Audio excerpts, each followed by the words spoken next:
So the other point here, he says, the wise view equally a brahmana endowed with learning and humility. So one of the things that he often talks about at the academy is that knowledge and humility always go together. And it's not a matter of knowledge and humility always should go together.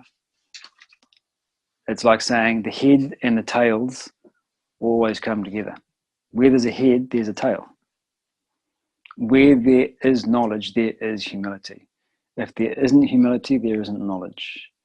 There's a beautiful phenomenon known as, I hope I get the name right, Dunning-Kruger effect, I think it is. And what the study shows, I believe it's been repeated a number of times, what the study shows is that the less we know about a particular subject area, the more likely we are to overestimate our knowledge. A little knowledge is dangerous. A little knowledge is dangerous. And a little knowledge makes us think we know a lot. Whereas the more knowledge we gain, the less likely we are to overestimate how much we know. And when you speak to people, and you'll see this especially in when you watch or if you ever attend scientific discourses or conferences, someone who's an expert in their field, which is incredibly narrow. Most people have a very narrow field of expertise. They'll get up as an expert in their field and caveat after caveat when they speak. Such and such will probably have a better idea about this than me, but, and then he'll go on to speak.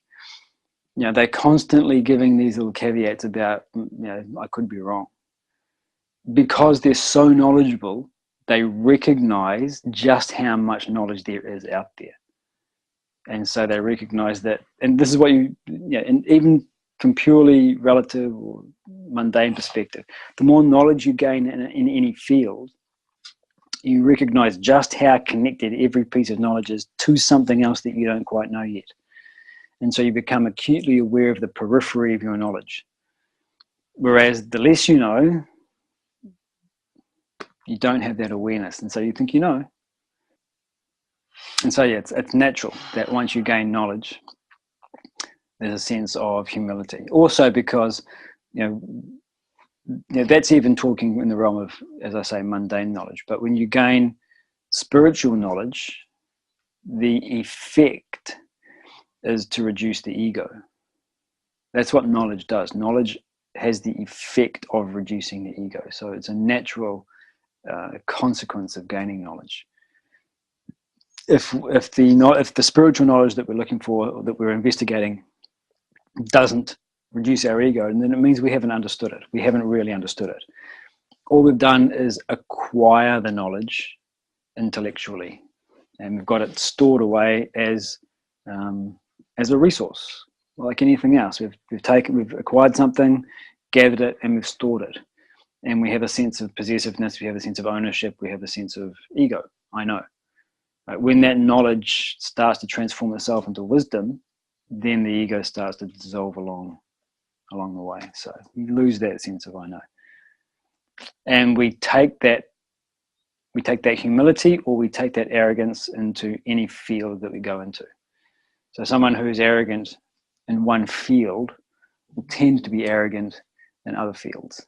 It's a general feeling that pervades their interactions. And a person who is genuinely humble and through one field of activity tends to take that humility everywhere. Humility is an effect. It's not an effect of failures and successes. It's an effect of knowledge. You can have failures and successes and not learn anything.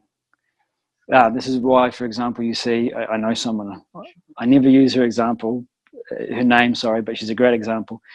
She would get into one bad relationship after another, and it was the same sort of person every time. Okay, it's not about 3 or 4 I can think of.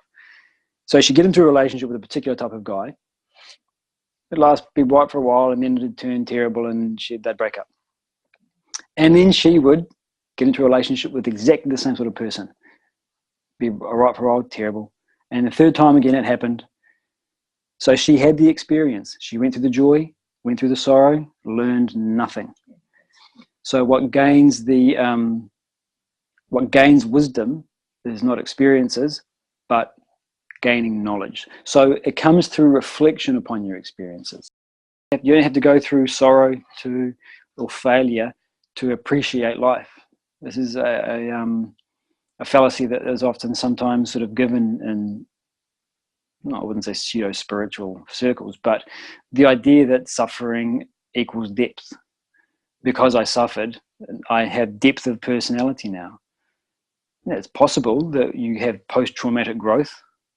It's definitely possible that a person goes through trauma and grows in depth from it. It's definitely a possibility, but it's also possible that the person goes through trauma and doesn't grow at all.